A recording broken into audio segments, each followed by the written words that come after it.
As-tu déjà eu l'impression que malgré ta foi, il te manque une parole pour te relever chaque jour? Que parfois, tu lis la Bible, mais tu ne sais pas quoi retenir, quoi méditer, quoi proclamer pour tenir ferme dans les combats quotidiens? Dans cette vidéo, je vais te partager 7 versets puissants, inspirés et essentiels pour ta vie spirituelle. Des versets à lire chaque jour, à garder dans ton cœur comme des armes invisibles, comme des promesses qui ne fléchissent pas, même quand tout semble s'effondrer autour de toi. Que tu sois dans une saison de doute, de combat, de croissance, ou simplement en quête de direction, ces paroles bibliques peuvent transformer ton quotidien. Non parce qu'elles sont magiques, mais parce qu'elles sont vivantes, parce qu'elles viennent du cœur de Dieu. Et si tu veux continuer à recevoir des vidéos comme celle-ci, abonne-toi dès maintenant à cette chaîne. Clique sur « S'abonner » et active la cloche pour ne manquer aucun message. Tu trouveras ici régulièrement des contenus fondés sur la Bible, clairs, profonds et inspirés, pour t'aider à tenir ferme et à grandir dans ta foi. Reste jusqu'à la fin. Le dernier verset pourrait bien être celui que Dieu veut graver dans ton cœur aujourd'hui. 1. Quand tu perds courage, verset à lire chaque jour, Ésaïe 41:10. Ne crains rien, car je suis avec toi. Ne promène pas des regards inquiets, car je suis ton Dieu. Je te fortifie, je viens à ton secours, je te soutiens de ma droite triomphante. Il arrive parfois dans notre vie que le courage nous abandonne. Peut-être traverses-tu une période d'incertitude, de doute ou même de peur face à des défis qui semblent insurmontables. Ce moment où l'on se sent faible, seul et incapable d'avancer. Mais c'est précisément dans ces instants que la parole de Dieu vient nous rappeler une vérité fondamentale. Nous ne sommes jamais seuls, et Dieu est notre force. Le prophète Ésaïe, il y a des milliers d'années, a reçu ce message divin qui résonne encore aujourd'hui dans nos cœurs. Ne crains rien, car je suis avec toi. Ces mots sont une promesse claire et inébranlable. Peu importe la taille de tes peurs, Dieu est là, à tes côtés. Il ne s'éloigne pas quand les difficultés arrivent, il ne te laisse pas tomber. Regarder la vie avec des regards inquiets est une réaction naturelle quand on fait face à des problèmes, mais Dieu nous invite à tourner notre regard vers lui. Il est notre refuge, notre soutien infaillible. Lorsque tu lis ce verset chaque jour, tu invites dans ton esprit une force nouvelle, un courage renouvelé qui vient d'au-delà de toi. La suite du verset renforce cette assurance. Je te fortifie, je viens à ton secours, je te soutiens de ma droite triomphante. Cela signifie que Dieu ne se contente pas de nous accompagner, il agit en notre faveur. Il est actif, puissant, victorieux. Sa droite triomphante est un symbole de puissance divine et de protection assurée. Cette parole est un antidote puissant à la peur et à la découragement. Elle t'encourage à ne pas te laisser submerger par les émotions négatives, mais à te raccrocher à cette vérité. Dieu est ton refuge, ta force, ton soutien. En méditant ce verset, tu choisis de placer ta confiance non dans tes propres forces, qui sont limitées, mais dans la puissance infinie de Dieu. Alors, chaque matin, avant de commencer ta journée, prends le temps de lire Ésaïe 41:10. Lis-le lentement. Médite chaque phrase. Laisse cette promesse s'ancrer profondément dans ton cœur. Peu importe ce que tu traverses, rappelle-toi que tu n'es pas seul et que Dieu t'accompagne avec puissance et amour. 2. Quand tu doutes de ton appel, verset à lire chaque jour, Jérémie 1:5. Avant que je t'eusse formé dans le ventre de ta mère, je te connaissais, et avant que tu fusses sorti de son sein, je t'avais consacré, je t'avais établi prophète des nations. Il arrive à chacun de passer par cette question intérieure. Est-ce que j'ai vraiment un but? Est-ce que Dieu m'a choisi pour quelque chose de particulier? Ou bien suis-je juste là, par hasard, sans direction? Dans ces moments de doute, Jérémie 1:5 est une réponse puissante, presque bouleversante. Dieu parle ici directement à Jérémie, un jeune homme qui se sentait trop faible, trop jeune, trop ordinaire pour une mission divine. mais ce que Dieu lui dit est aussi valable pour toi, avant que je t'eusse formé. Cette phrase seule renverse toutes les insécurités. Elle te rappelle que ta vie n'a pas commencé au moment de ta naissance, mais dans le cœur de Dieu, bien avant. Ton existence n'est pas un accident. Elle est le fruit d'un projet divin, précis et intentionnel. Dieu ne t'a pas seulement créé, il t'a connu. Cela signifie qu'il t'a vu, aimé, désiré et préparé avant même que tu sois formé physiquement. Il n'a pas attendu que tu sois fort, intelligent ou accompli pour t'aimer. Il t'a connu et consacré alors que tu n'étais encore qu'un projet dans son cœur. Ce verset doit être un rappel quotidien que ton appel ne dépend pas de ton âge, de ton passé ou de tes capacités humaines. Dieu choisit qui il veut et quand il le veut. Il ne t'appelle pas parce que tu es prêt. Il t'appelle pour te préparer. Jérémie a répondu à Dieu avec des objections. « Je suis trop jeune, je ne sais pas parler. » Peut-être toi aussi tu dis « Je ne suis pas à la hauteur. Je ne suis pas formé. Je ne suis pas assez spirituel. » Mais Dieu répond comme il l'a fait pour Jérémie. Ne dis pas « Je suis trop jeune, car je suis avec toi. » En lisant ce verset chaque jour, tu rappelles à ton âme que ton appel est plus ancien que ton sentiment d'incompétence. Dieu voit au-delà de tes limites. Il voit ton potentiel, car c'est lui qui l'a placé en toi. Alors, chaque jour, lis Jérémie 1,5 et déclare-le sur ta vie. Tu as été connu, tu as été choisi, tu as été établi. Même si tu ne vois pas encore toute l'ampleur de ton appel, Dieu, lui, ne doute pas de toi. 3. Quand tu te sens seul, verset à lire chaque jour. Matthieu 28, 20. B. Et voici, je suis avec vous tous les jours, jusqu'à la fin du monde. La solitude est une expérience universelle. Tu peux être entouré de gens, avoir une famille, des amis, une église, et pourtant ressentir un vide intérieur, un sentiment que personne ne te comprend vraiment. Ce genre de solitude peut devenir un fardeau silencieux, pesant, et parfois même spirituellement étouffant. Mais voici la vérité que Jésus te déclare personnellement dans Matthieu 28, 20. Je suis avec vous tous les jours, jusqu'à la fin du monde. Ce n'est pas une simple promesse de présence temporaire. C'est une alliance éternelle. Jésus parle ici à ses disciples, juste avant de retourner au ciel. Il savait qu'ils allaient faire face à la persécution, à la peur, à l'isolement, au rejet. Et ce qu'il leur donne pour traverser tout cela, ce n'est pas une armée, ni une sécurité matérielle, mais sa présence. Il dit « Je suis avec vous ». Pas un ange, pas un souvenir. Lui-même, et pas seulement dans les bons jours. Il précise « tous les jours ». Cela inclut les jours de faiblesse, de silence, de doute, les jours où tu n'as envie de parler à personne, les jours où tu ne ressens rien. Même là, il est présent. Lis ce verset chaque jour, surtout quand tu as l'impression que personne ne t'écoute ou ne te comprend. Médite-le lentement. Ferme les yeux et laisse cette vérité s'enraciner. Jésus est avec toi aujourd'hui. Tu n'as pas à le mériter, tu n'as pas besoin d'avoir bien prié ou bien jeûné. Sa présence ne dépend pas de ton niveau de performance spirituelle. C'est une grâce fidèle. Souviens-toi aussi, il est avec toi, mais aussi en toi par le Saint-Esprit. Ce n'est pas une présence distante, c'est une communion intime. Quand tu pleures, il pleure avec toi. Quand tu pries, il écoute. Quand tu te tais, il reste là. Si tu te sens seul aujourd'hui, ce verset est pour toi. Lis-le comme une lettre personnelle envoyée du ciel. Répète-le jusqu'à ce qu'il apaise ton cœur. Tu n'es pas seul. Tu ne l'as jamais été. Et tu ne le seras jamais. 4.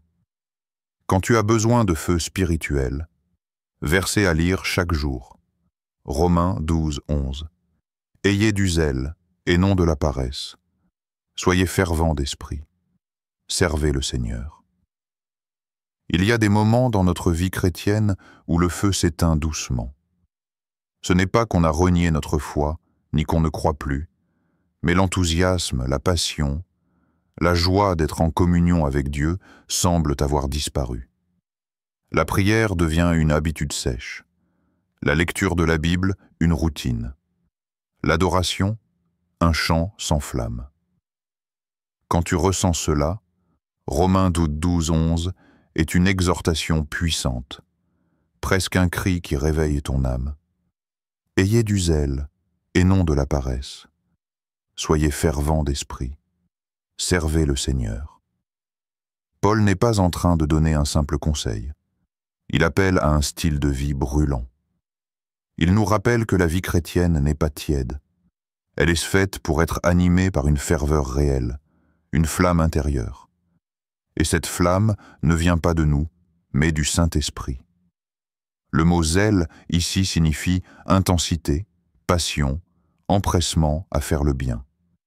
Il est l'opposé de la paresse spirituelle, du laisser-aller, qui s'installe parfois après des mois ou des années dans la foi. Et pourtant, même quand notre cœur est froid, ce verset agit comme une étincelle. Il nous rappelle que Dieu ne cherche pas des chrétiens parfaits, mais des cœurs ardents. Tu veux raviver ton feu spirituel? Commence chaque jour en lisant ce verset. Déclare-le à haute voix. Aujourd'hui, je choisis le zèle. Aujourd'hui, je sers le Seigneur avec ferveur. Tu n'as pas besoin de ressentir quelque chose pour que ce feu reprenne. Tu as juste besoin de t'approcher de Dieu, de rester près de sa parole et de lui demander « Seigneur, rallume en moi la flamme. Donne-moi un cœur bouillant pour toi. » Dieu ne méprise jamais une prière faite avec sincérité. Il ne refuse jamais un cœur qui veut être rallumé. Et plus tu le cherches, plus ce feu va brûler à nouveau. Pas un feu émotionnel et temporaire, mais une passion constante nourrie par sa présence. Ce verset est une prière, une décision, une direction. Lis-le chaque matin, surtout si tu sens que la routine a remplacé la ferveur. Et rappelle-toi, le feu de Dieu en toi est plus fort que la tiédeur du monde autour de toi. 5. Quand tu traverses une épreuve, verset à lire chaque jour. Romains 8, 28. Nous savons, du reste, que toute chose concourt au bien de ceux qui aiment Dieu, de ceux qui sont appelés selon son dessein. Quand tu es au cœur de l'épreuve, cette question revient souvent. Pourquoi, Seigneur? Pourquoi cette perte, cette maladie, ce rejet, cette douleur? Pourquoi maintenant? Pourquoi moi? Les épreuves, qu'elles soient émotionnelles, spirituelles ou physiques, sont parfois difficiles à comprendre, même pour ceux qui marchent fidèlement avec Dieu. Mais dans ces moments sombres, Romains 8, 28 brille comme une lumière puissante. Toute chose concourt au bien. Pas certaines choses, pas seulement les bonnes choses, pas uniquement ce que tu comprends. Toute chose. Ce verset ne nie pas la souffrance. Il ne dit pas que tout ce que tu vis est bon en soi. Ce qu'il affirme, c'est que Dieu utilise même ce qui te brise pour accomplir quelque chose de glorieux. Il ne gaspille aucune larme. Il transforme les décombres en fondations solides. Il utilise tes blessures pour en faire des témoignages. Mais attention, la promesse s'adresse à une catégorie précise. Ceux qui aiment Dieu, ceux qui sont appelés selon son dessein. Si tu aimes Dieu, si tu lui as donné ta vie, alors cette parole est pour toi personnellement. Même si tu ne vois pas encore le sens de l'épreuve, tu peux avoir l'assurance que Dieu est à l'œuvre dans les coulisses. Peut-être que tu vis une trahison, une perte d'emploi, une injustice ou une maladie. Tu ne comprends pas pourquoi Dieu permet cela, mais tu n'as pas besoin de tout comprendre pour lui faire confiance. Ce verset est un ancrage, une vérité que tu dois te rappeler chaque jour, même les jours où tu n'as plus la force de prier. Lis-le comme une déclaration de foi. Seigneur, je ne vois pas encore le bien, mais je crois que tu es en train de le faire naître. Cette parole n'est pas là pour minimiser ta douleur, mais pour t'enseigner l'espérance. Parce que ce que l'ennemi a voulu pour te détruire, Dieu peut le retourner pour t'édifier, te former, te fortifier. Alors, chaque jour, lis Romains 8, 28. Accroche-toi à cette promesse et souviens-toi, rien n'est perdu entre les mains de Dieu. Même l'épreuve la plus douloureuse peut devenir le sol fertile d'un miracle. 6. Quand tu veux grandir spirituellement, verset à lire chaque jour. Psaume 1, 2, 3. Mais qui trouve son plaisir dans la loi de l'Éternel et qui la médite jour et nuit? Il est comme un arbre planté près d'un courant d'eau qui donne son fruit en sa saison et dont le feuillage ne se flétrit point. Tout ce qu'il fait lui réussit. Grandir spirituellement ne se fait pas automatiquement. Beaucoup de chrétiens stagnent, non pas parce qu'ils n'aiment pas Dieu, mais parce qu'ils ont perdu le goût de la méditation de la parole. Ils se nourrissent de versets occasionnels, de prédications en surface, mais leur cœur ne plonge plus dans la profondeur de la Bible. Le psaume 1, 2, 3 nous offre une image magnifique de ce qu'est une vie nourrie par la parole. Un arbre planté près d'un courant d'eau. Ce n'est pas un arbre sauvage, sec, exposé au hasard. C'est un arbre planté, avec intention, près d'une source intarissable. La loi de l'Éternel, c'est-à-dire la parole de Dieu. Ce passage nous dit que celui qui trouve son plaisir dans la parole et qui la médite jour et nuit devient fort, stol, vivant. Il produit du fruit. Son feuillage, sa vie, ne se flétrit pas. Il prospère. Pourquoi?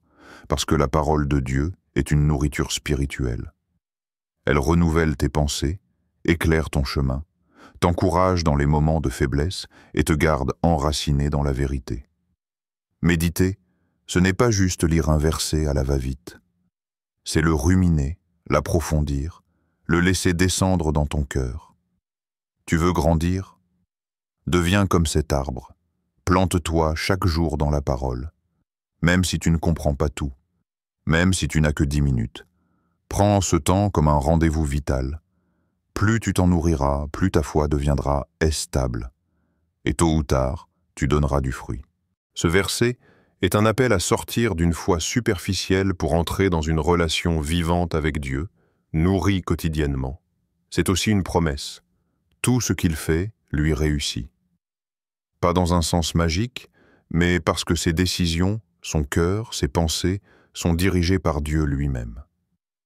Lis ce passage chaque jour, surtout dans les saisons où tu sens ta foi faiblir. Et rappelle-toi, tu n'as pas besoin d'être parfait pour grandir. Tu as juste besoin d'être planté au bon endroit. 7. Quand l'anxiété veut t'envahir. Verset à lire chaque jour. Philippiens 4, 6, 7. Ne vous inquiétez de rien. Mais en toute chose, faites connaître vos besoins à Dieu par des prières et des supplications, avec des actions de grâce. Et la paix de Dieu, qui surpasse toute intelligence, gardera vos cœurs et vos pensées en Jésus-Christ. L'anxiété est une attaque silencieuse. Elle te vole la paix, t'empêche de dormir, t'épuise intérieurement. Parfois, elle naît d'un événement soudain. Un problème financier, un diagnostic médical, une relation brisée. D'autres fois, elle est diffuse, présente sans explication, comme une brume constante dans l'âme. Mais la parole de Dieu ne te laisse pas sans ressources. Philippiens 4, 6, 7 est un remède spirituel puissant contre l'inquiétude. Paul, en prison lorsqu'il écrit ces mots, aurait pu céder lui-même à la panique. Pourtant, il écrit « Ne vous inquiétez de rien ». Cette phrase peut paraître irréaliste à première vue. Comment ne pas s'inquiéter dans un monde rempli d'instabilité? La clé se trouve dans ce qui suit. Mais en toute chose, faites connaître vos besoins à Dieu.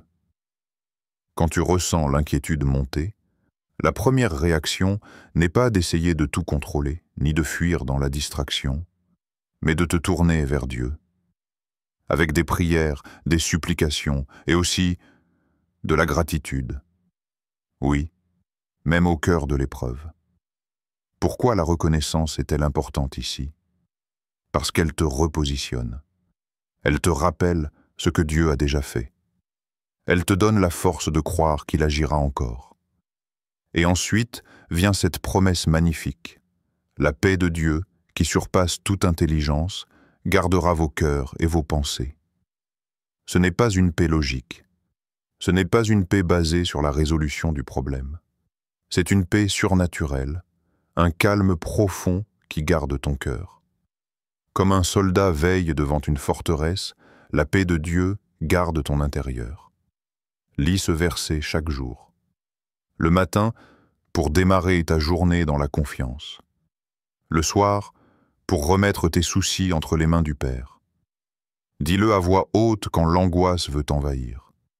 Respire profondément, médite chaque mot et laisse cette promesse s'imprimer en toi.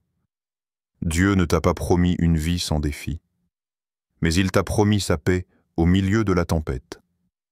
Et sa paix est plus forte que l'inquiétude. Si tu es resté jusqu'ici, ce n'est pas un hasard. Tu as peut-être reconnu ton cœur dans l'une de ces situations. Le doute, la solitude, l'épreuve, la fatigue spirituelle ou l'anxiété. Mais maintenant, tu sais une chose essentielle. Dieu a une réponse précise dans sa parole pour chaque saison de ta vie. Chaque verset que tu as entendu aujourd'hui est vivant, puissant, actuel. Ce ne sont pas juste des textes anciens. Ce sont des paroles du Dieu vivant qui veulent nourrir ton âme, fortifier ta foi et transformer ton quotidien. Mais pour cela, il faut plus qu'écouter une fois. Il faut revenir chaque jour, s'asseoir aux pieds de Jésus, méditer sa parole, la proclamer, l'aimer, la vivre. Alors je t'invite à faire deux choses simples mais puissantes. Lis chaque jour au moins un des versets partagés aujourd'hui. Même si c'est court, même si tu es fatigué, ne laisse pas une journée passer sans semer la parole dans ton cœur. Abonne-toi à cette chaîne si ce contenu a nourri ton esprit. Il y a d'autres vidéos comme celle-ci à venir. Des messages remplis de vérités bibliques, de lumière et d'encouragement pour affermir ta marche avec Dieu. Clique sur s'abonner, active la cloche pour ne rien manquer et partage cette vidéo à quelqu'un qui a besoin d'une parole de vie aujourd'hui. Rappelle-toi, ta foi grandit avec la parole. Et la parole, c'est ton arme, ta force, ta paix, ta direction.